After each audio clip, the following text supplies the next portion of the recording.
They changed music forever with nothing but their voices and soul. 13 legendary groups, 13 unforgettable hits, and 13 stories you've never heard.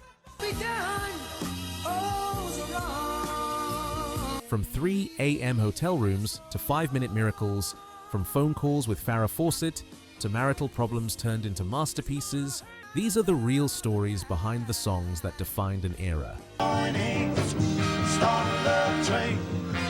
Welcome to R&B Pulse Track. Buckle up. You're about to discover the truth about the voices that made the 1970s unforgettable. Number 13. The Temptations. Just My Imagination, Running Away With Me. 1971. Each day through my window, I watch you. Norman Whitfield and Barrett Strong wrote this in 1971. The Temptations were going through massive changes. David Ruffin was gone. Dennis Edwards had come and gone. Eddie Kendricks was about to leave. But in February 1971, they recorded what would become their third and final #1 pop hit. Eddie Kendricks sang lead. That falsetto, pure and vulnerable. The song is about a man daydreaming about a woman who doesn't even know he exists.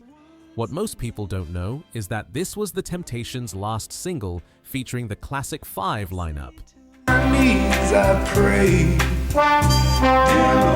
Eddie Kendricks left the group before it was even released. He couldn't stand the direction Norman Whitfield was taking them. Too psychedelic, too political, too far from traditional soul. Released March 12, 1971. Should #1 pop, #1 R&B for 2 weeks. They're only #1 of the 1970s. Don't ever let another take a love from me. Eddie Kendricks went solo and had his own success with Keep On Truckin'. The Temptations continued, but that voice, that moment, gone forever. Number 12. The Chi-Lites. Have You Seen Her? 1971. On the street, and even at the picture show.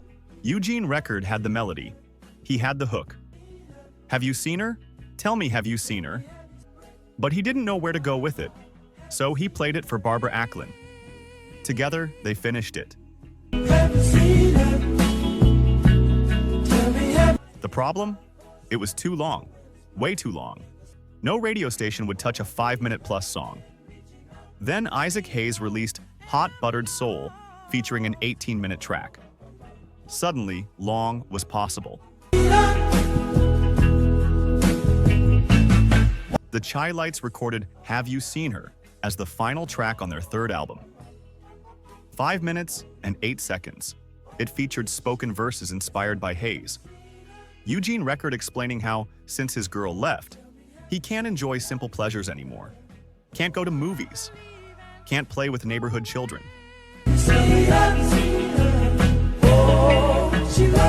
Brunswick Records didn't believe in the song. They released 3 other singles from the album first, but R&B radio stations started playing Have You Seen Her anyway. Straight off the album, demand grew. Brunswick relented. It became their first #1 R&B hit. #3 pop in 1971. MC Hammer covered it in 1990, taking it to #4. Number 11. The Manhattans, Kiss and Say Goodbye, 1976. I had to meet you here today. 3 a.m. Winfred Blue. Love It jolted awake. A complete song, melody, and lyrics was playing in his head. He jumped out of bed and rushed to his piano, recorded himself before he could forget it. I've got ties, and so do you. He initially imagined it as a country song, even considered offering it to Glenn Campbell, that smooth country soul crossover sound. The song told a pure soap opera story. The narrator is cheating with a woman who's also cheating, both tied to other people. He has to end it.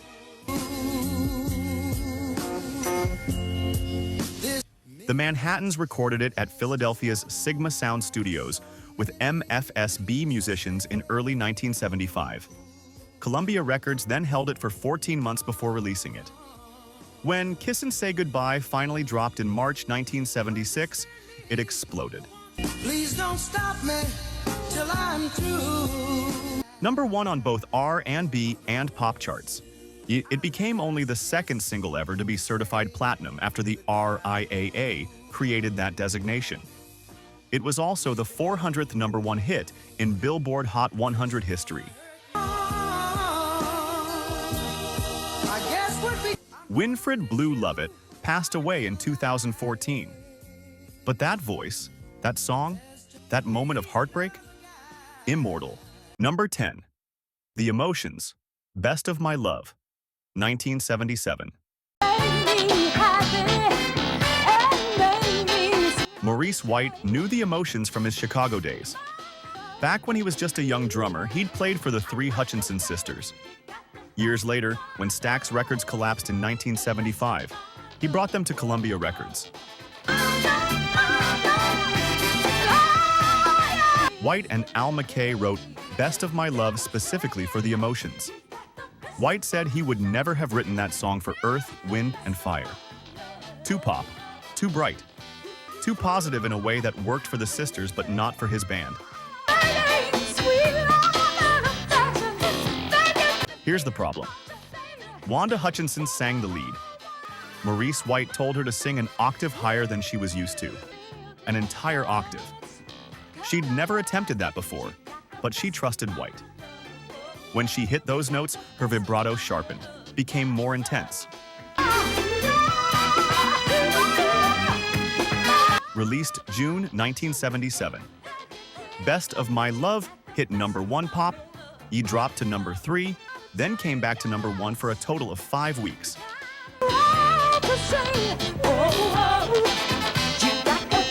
#1 R&B, it was Billboard's 14th biggest song of the entire 1970s decade. Maurice White later sued Mariah Carey because her 1991 hit Emotions used the exact same melody. #9. The Stylistics, You Are Everything, 1971. Tom Bell would sit at the piano first, always. He'd create the melodic foundation, build chord progressions, develop the arrangement. Only then would Linda Creed add the lyrics. This was their process. Bell and Creed. Black man, white woman.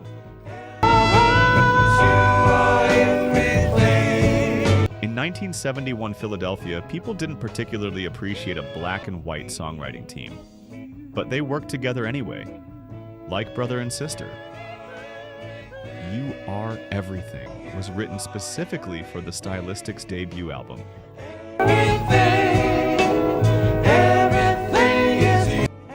Russell Tompkins Jr.'s falsetto was otherworldly, pure, emotionally charged.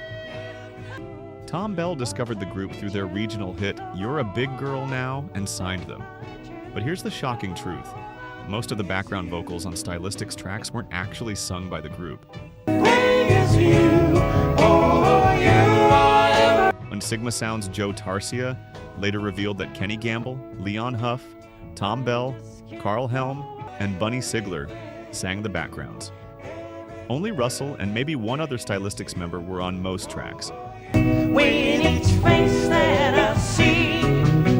The magic was manufactured, but it was still magic. You Are Everything hit #9 pop and #10 R&B in 1971. Sold over 1 million copies. #8, The Commodores. Easy, 1977. Why in the world would anybody put chains on me? Lionel Richie was in an intense business meeting with Motown executives. The pressure was mounting. The label was putting chains on him, demanding more, always more. He scribbled in his notebook. Why can't success be easy like a Sunday morning? Then, why is Motown putting chains on me when I paid my dues to make it? And finally, I just want to be free from all this pressure. Those scribbles became easy. Just me. Whoa. But the lyric confused everyone. Easy like Sunday morning. What did that even mean? Richie explained it simply. He was from Tuskegee, Alabama. Small southern towns die at 11:30 p.m. on Saturday night. They roll up the sidewalk. Sunday morning? Dead quiet. Peaceful. Just calm. I'm easy like Sunday morning. Released March 1977. Easy hit number 1 R&B and number 4 pop. It was the Commodores' crossover moment, Woody moving them from pure funk into pop and adult contemporary territory. I wanna be high. It paved the way for 3 Times a Lady, Still, and Lionel's eventual solo megastardom. Fun fact, the Commodores got their name by throwing a dictionary in the air and blindly picking a word. Number 7, the Isley Brothers. That Lady, 1973. Beautiful lady. The Isley Brothers had originally recorded Who's That Lady in 1964. It flopped. 9 years later, they decided to try again. But this time, they had a secret weapon. 19-year-old Ernie Isley on guitar. The same Ernie who, at age 9, had been given his first guitar by Jimi Hendrix himself. Hendrix had told young Ernie, "When you grow up, you'll be playing with your brothers." He was right. I would love to take her home, but Ernie walked into LA's record plant in 1973 with a Fender Stratocaster, a Big Muff fuzz box, a Maestro phase shifter, and a Fender Twin amp. What he laid down was so devastating that Bill Withers literally backed up until his back was against the wall, eyes wide as dinner plates. "How'd you get that guitar sound?" he asked. God has made a stone, gotta keep on keeping on if I don't. Many people didn't believe it was Ernie playing. Rumors spread. It was an old Hendrix track or a mystery session player. That Lady spent 3 weeks at number 6 on the Hot 100 in 1973. Certified gold. Sampled by Kendrick Lamar for his Grammy-winning hit, I.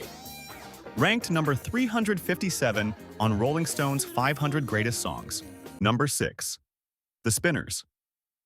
Could It Be I'm Falling in Love? 1972.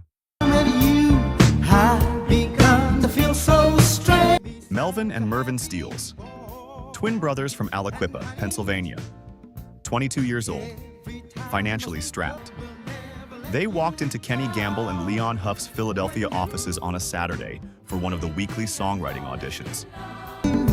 I'm so helpless too. That you don't. They had a demo tape. Song number 3 on that tape was Could It Be I'm Falling in Love? Tom Bell heard it and knew. It was perfect for the Spinners. But there was a problem. Melvin had originally written it as a duet. The Spinners needed it from a singular perspective. Each night I pray that will never come. So Melvin went back to the drawing board, reworked the lyrics based on experiences courting his childhood sweetheart Adrena, who he'd eventually marry. The song took on new life. Recorded June 12, 1972 at Sigma Sound Studios with MFSB backing. A Bobby Smith's feathery lead vocals with Philippe Wynn's passionate ad-libs at the end. Number 1 R&B, number 4 pop. Over 1 million copies sold. And get this, over 4 million radio spins to date. Philadelphia soul at its absolute peak. Number 5, Sister Sledge, We Are Family, 1979. Nile Rodgers and Bernard Edwards had just scored a massive hit with their band Chic. Atlantic Records president Jerry Greenberg made them an unusual offer. He wanted them to write for big stars, established names. But Rodgers and Edwards said no. They had a different idea.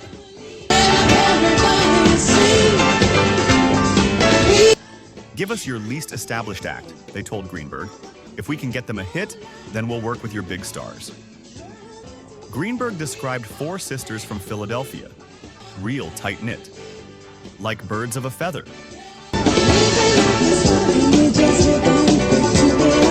Rodgers started writing down Greenberg's exact words. Those words became the lyrics. Here's the remarkable part. When 19-year-old Kathy Sledge walked into the vocal booth, she'd never heard the song. Rogers and Edwards fed her each line through headphones as it came up. One take. Released April 1979, You Know We Are Family hit #1 R&B and #2 pop, blocked only by Donna Summer's Hot Stuff.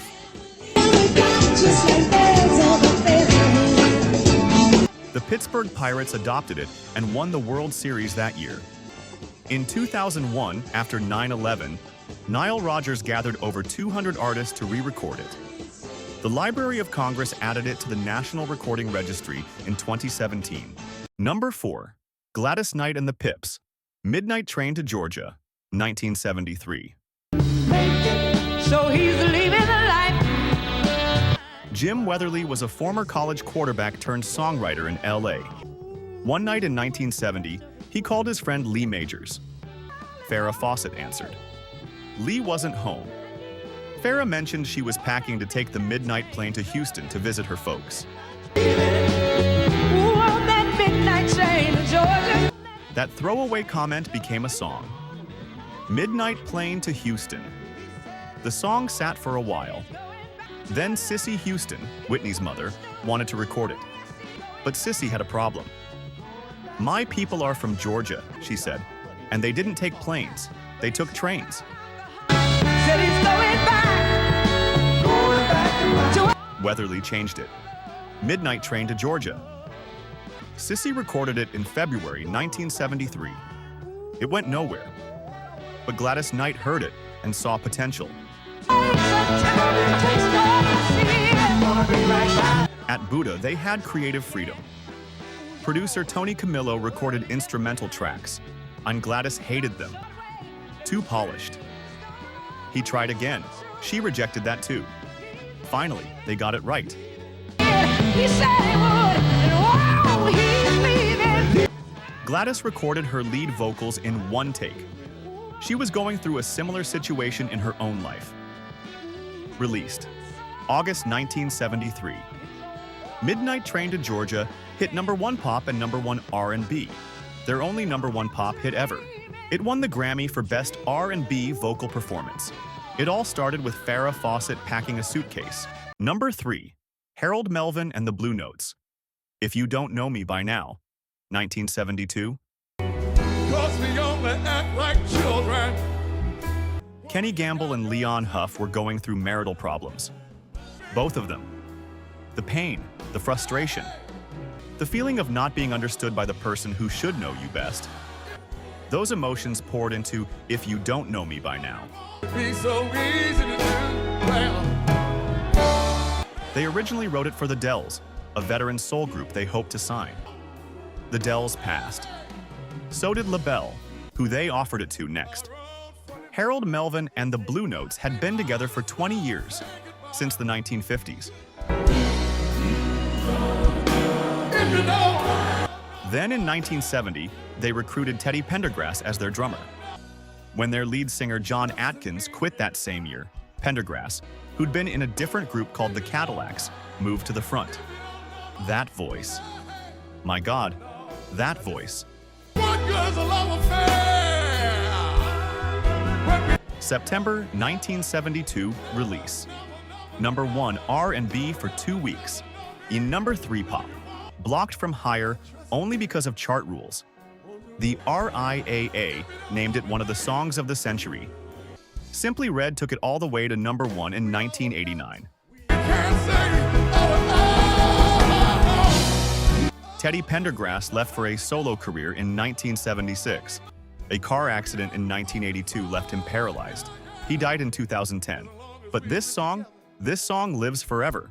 #2, Earth, Wind and Fire, September, 1978. Do you remember? Maurice White called Allee Willis out of the blue in 1978. She was a struggling songwriter in LA, living on food stamps. Earth, Wind and Fire was her favorite group. She thought it was a cosmic joke. She showed up at the studio the next day, terrified. As she opened the door, they'd just written the intro to September. Dear God, she thought, let this be what they want me to write. White and guitarist Al McKay had the music. Willis needed to write lyrics.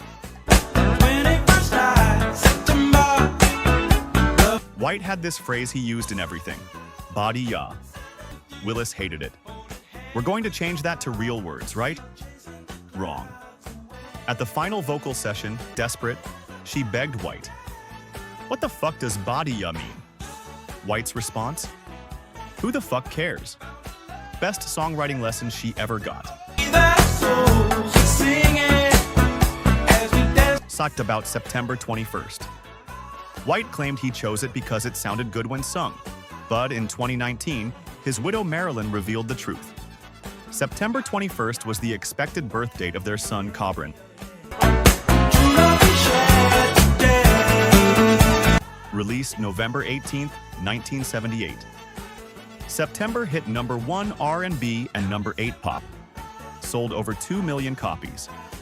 The Library of Congress added it to the National Recording Registry in 2018. Number 1. The O'Jays, Love Train, 1973. Kenny Gamble was stuck. The song didn't have a second verse and he couldn't get it. The O'Jays were at Sigma Sound Studios at 12th and Race in Philadelphia. Eddie Levert, Walter Williams, and William Powell. Ready to go. They'd already laid down 9 other tracks for the album. They'd already recorded the background vocals to this final song. They were waiting. Gamble called a 5-minute break. He disappeared into a small back room.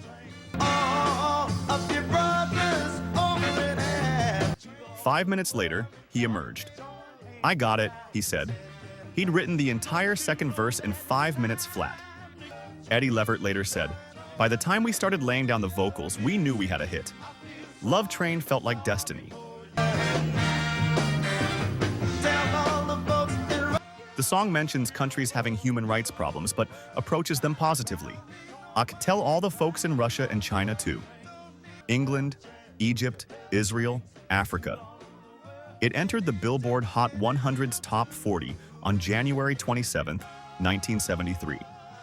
The exact same day, the Paris Peace Accords were signed, ending Vietnam. Coincidence? Divine timing?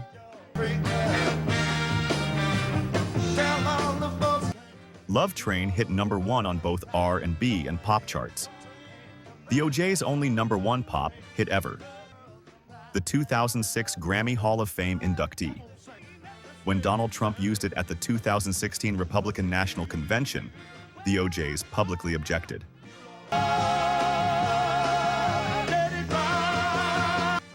When was America not great for you? Eddie Levert challenged him. My dad didn't give me $1 million. What a joke. The O'Jays understood something fundamental. Love requires unity. Unity requires truth. And truth, like this song, endures forever.